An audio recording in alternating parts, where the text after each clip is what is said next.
Record players, what makes them special? Record players, old ones, really old ones, and brand new ones, they all come in all shapes and sizes. They all sound special, they all sound like record players.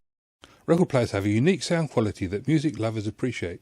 What is it that makes their sound so different from digital music? It all comes down to science. Record players have a frequency response of 20 Hz to around 28 kHz, or more if you've got a really high-end one. Or if you've got a cheap suitcase player, it'll probably stop at around about 12 kHz. This means they can reproduce a wide range of frequencies.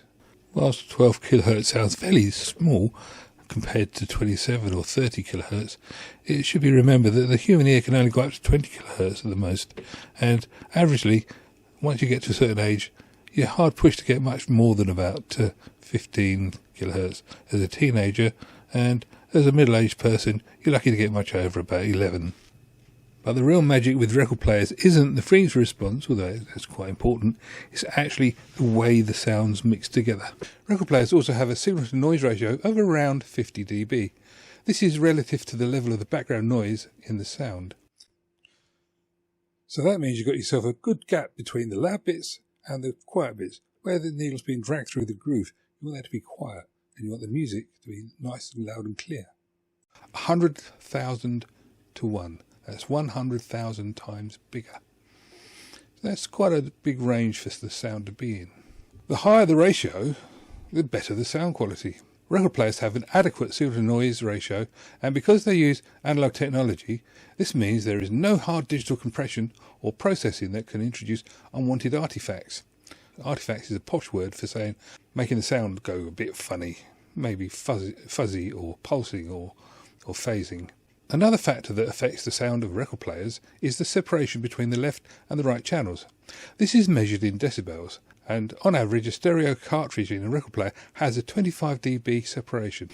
And this is why, as you can see here, there is only one needle being dragged through a trench, and the music is recorded on left and right channels either side of the trench. So when you get the sound off, you've got a sort of a mixture of both. So 25 dB is adequate to get yourself a stereo image. This means that the left and the right channels are separated, and you can still have a small amount of bleed through, so you hear each instrument in a genuine way.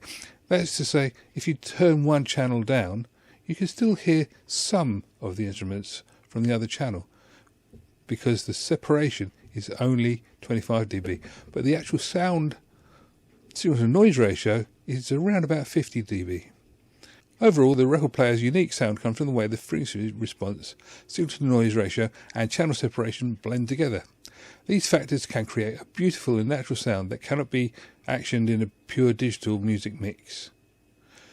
Analog is a very simple way of producing sound, and records are literally the sound carved into a vinyl, in this case disc, and as the sound makes the needle vibrate, it cuts. Then on playback you put a needle in and it vibrates and makes the sound come out of the speakers.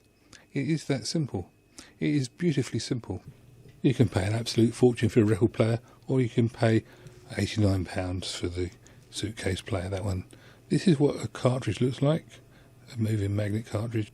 Records aren't perfect, but it's been around for decades. Been around for 100 years or thereabouts, so they sort of know what they're doing with it.